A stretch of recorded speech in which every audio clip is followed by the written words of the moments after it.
Welcome back to the Bad Influence podcast where we show you how to build a better you.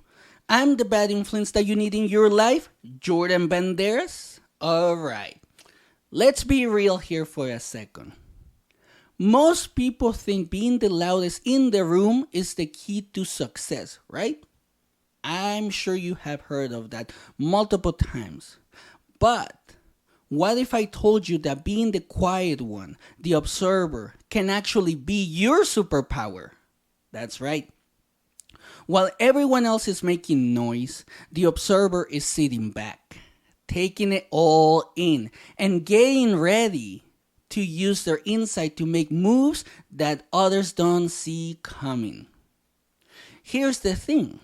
Observation isn't about staying silent and doing nothing. No, it's not. It's about using what you see, what you pick up on, and what others are missing to your advantage, which is extremely important, especially in today's day and age where you can sell pretty much anything online. You see a need for something, you come up with it, you see what people are needing, you give them a benefit, and then they're going to start buying from you. And in today's episode, I'm going to show you how being an observer can help you build deeper connections, level up your relationships, and thrive in a world that's constantly talking but rarely listening. By the end of this episode, you'll know exactly how to take those observation skills you've had your whole life and use them to connect with people in ways you've never thought possible. And I know this works because I have done it. This is what I have learned in the last 10 years. So, if you ever felt like being the quiet one is holding you back, I'm here to tell you that you've been playing it wrong. So, right now, this is the time. This is the moment where I'm going to tell you, let's flip the script and show you how to use your strengths to fucking dominate life. So, here's the problem that I see. Most people don't realize the power of observation. We live in a society that celebrates being loud, being bold, being out there, especially with social media, right? You have to be out there, you have to call people out, you have to do all this noise, make all this noise and whatever, right?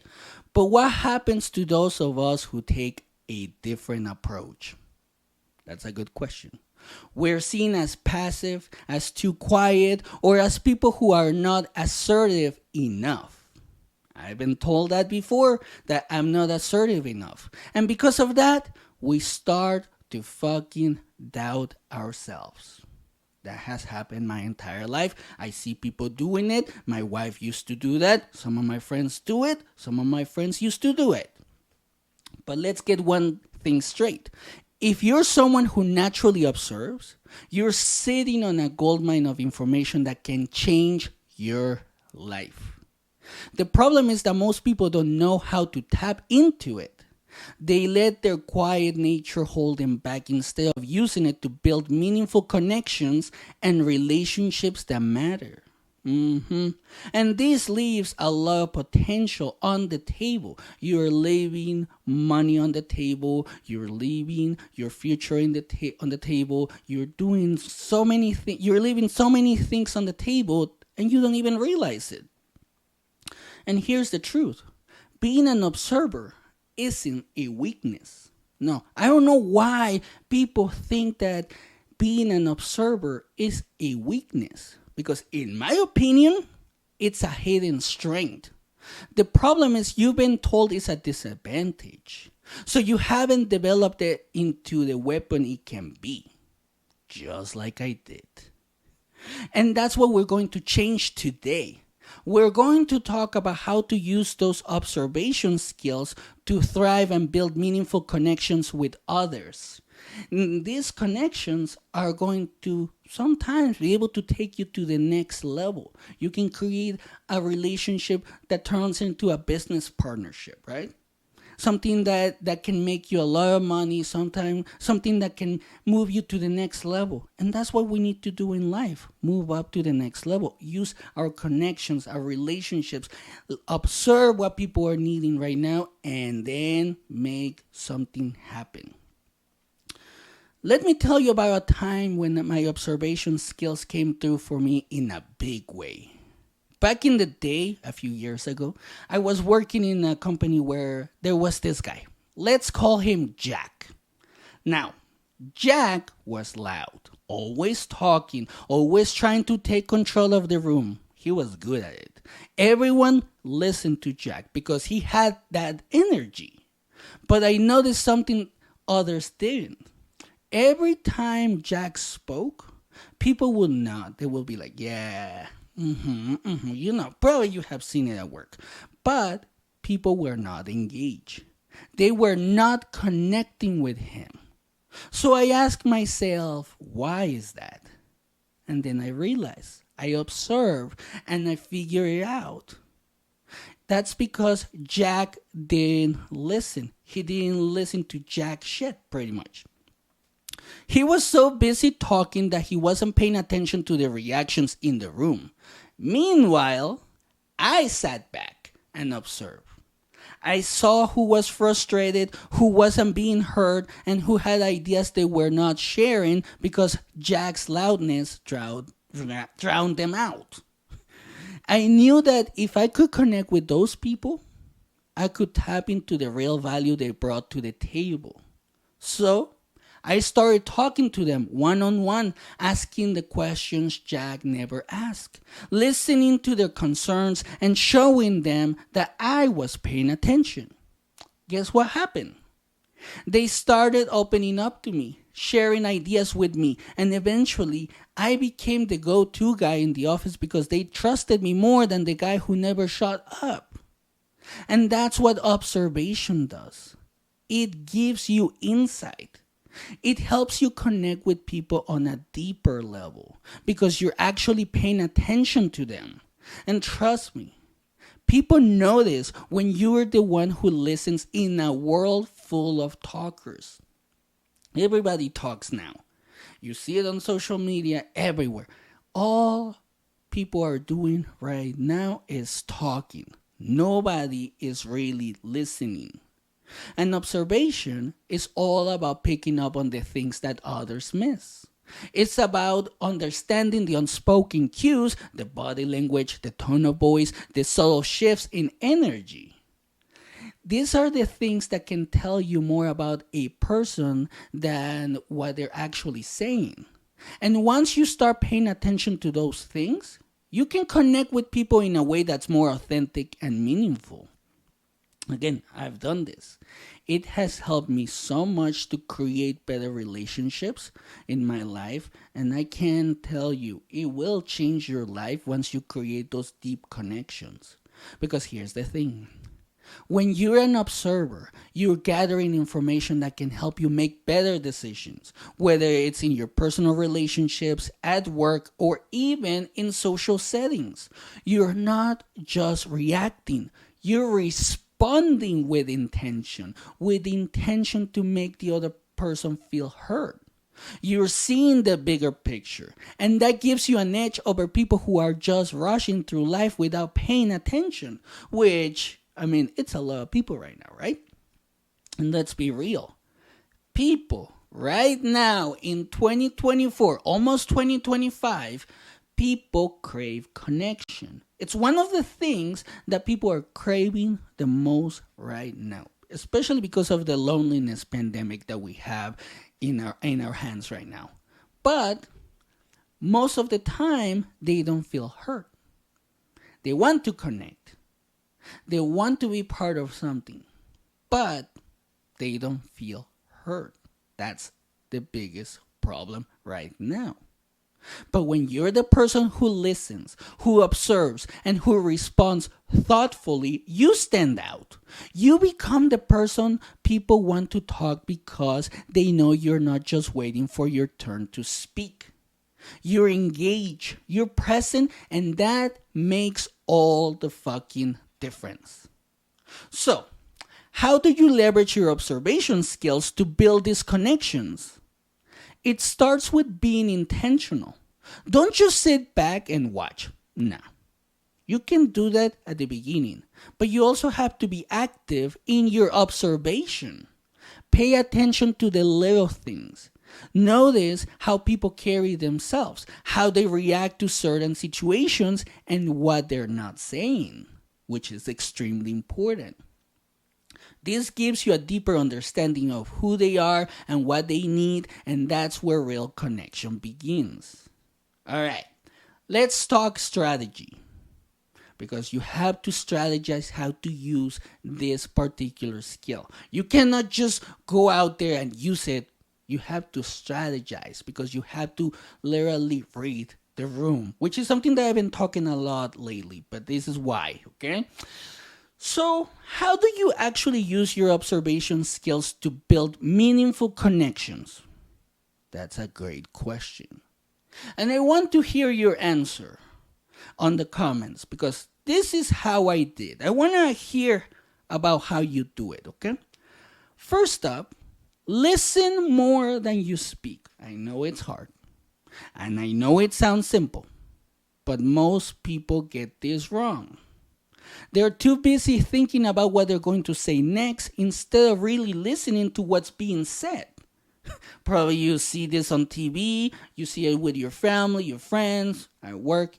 Everyone does this at one point during their day, right? In this situation, if you're an observer, you have to be the person who listens fully before responding. Next, pay attention to the body language. People's bodies tell you what their words won't. Probably you have seen this, right?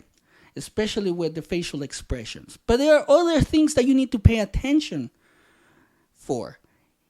Are they leaning in?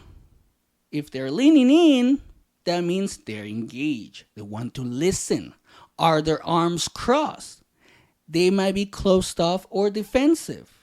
Learn to read these signals because they can tell you a lot about about how the conversation is going and how you should respond, which is, again, extremely important. Third, ask thoughtful questions. When you observe, you're in a position to ask the kinds of questions that go deeper than the surface. Don't just ask people how their day is going. Ask them what's been on their mind lately, or how they're really feeling about a certain situation. These kinds of questions show that you're paying attention and that you care about what they're experiencing. And finally, be present. Oh my gosh, this is fucking huge. Because we live in a world full of distractions. And it's easy to check out of conversations without even realizing it. You know, you look at your phone, you start daydreaming, you do all these things, and you don't even pay attention. I've done it. I'm guilty of it. That's why I'm calling myself out, and I'm calling yourself out. But when you're fully present, people feel that.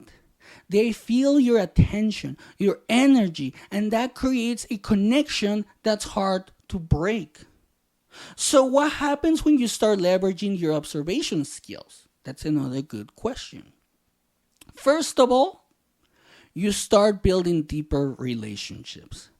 People feel seen, heard, and understood when you pay attention to them. And that creates a bond that goes beyond surface level interaction, which is something that is happening a lot right now. Everybody has surface level interactions. They don't go deeper. They don't observe. And then there's no connection. People feel lonely. People feel alone. People feel like they're being left out of society or a group of people. But this is how you can change it. Because here's the thing. When you use your observation skills to build meaningful relationships, these are the kinds of relationships that last, whether it's in your personal life or your professional life. Another thing that happens when you use your observation skills is that you also become more strategic. Oh, yes. Observation allows you to see things from a broader perspective. You're not just reacting to situations, you're thinking ahead, considering all the factors and making decisions that are more informed. And that, right now, in today's world, is a hidden superpower, to be honest. Because you read the room, you read the person, and then you actually make the decision on how you're going to approach that person. You don't come off as rude, you don't come off as an asshole, all these things. Observation gives you a huge advantage, especially in situations where others are acting impulsively. And let's not forget about the most important part of observation: emotional intelligence. Oh, yes. Let's talk about that because this is where a lot of people get it wrong. When you're an observer, you're constantly picking up on the emotional cues of the people around you. That happens a lot. That's why a lot of people don't like emotional intelligence, because this makes you more empathetic, more understanding, and better able to handle conflict and challenges in a way that strengthens relationships instead of breaking them down. Finally, being an observer makes you more self-aware, which is another thing that people run away from. People don't want to be self-aware. They don't want to see themselves as the bad guy when they say something wrong or they come off the wrong way. I've seen it. I've done it. But here's the thing. When you're paying attention to others, you start noticing your own patterns and behaviors as well. And that's why people don't like it. You become more mindful of how you show up in conversations, how you react to situations, and how you can improve your own communication and connection skills. So, if you've ever felt like being the quiet one is holding you back, it's time to flip the script. Your observation skills are a superpower, and when you learn to leverage them, you can build deeper connections, stronger relationships, and make smarter moves in life. So start by being intentional. Listen more. Pay attention to body language, ask thoughtful questions, and be fully present, which, for a lot of you, this means putting your phone away when you're talking to someone. Literally. That's what I'm talking about. Now, these small shifts will change the way you interact with people and how they interact with you. You'll start to see doors opening that you didn't even see before. You didn't even know these doors were there before. Once you start doing this, you see those opportunities, you see the doors opening, you see life changing literally in front of you. And remember, being an observer doesn't mean sitting on the sidelines. It means using the information you gather to make moves that are strategic, thoughtful, and impactful. It means connecting with people in a way that makes them feel seen, heard, and valued. And again, when you do that, you're going to have people in your corner that are going to support you. You're going to be able to open doors with people because you're going to be able to create a relationship or a partner that can lead to a great business, that can lead to a solution that the world needs. That's how solutions are created for not just you, but for others. And when you do that, when you observe, and when you do everything that I talked about in this episode, your life will change. You're going to connect. You're going to listen. You're going to hear others. You're going to feel how they're feeling. But in the end, your value, your actual value as a person is going to increase. Everybody will gravitate towards you. All those people that are going to gravitate towards you are the people that probably need you, and you need them in their life because you guys are going to work together. Obviously, you need boundaries as well, but that's something that we're going to talk about in another episode. But Pay attention, observe, and use your skills for the good of your life and for the good of others. And that's it for today. Thanks for tuning into the Bad Influence podcast. If this episode hit home for you, share it with someone who needs to hear it. And as always, keep observing, keep connecting, and never stop growing. Until next time, this is Bjordan Banderas signing off. Let's get out there and make some noise and have a great day.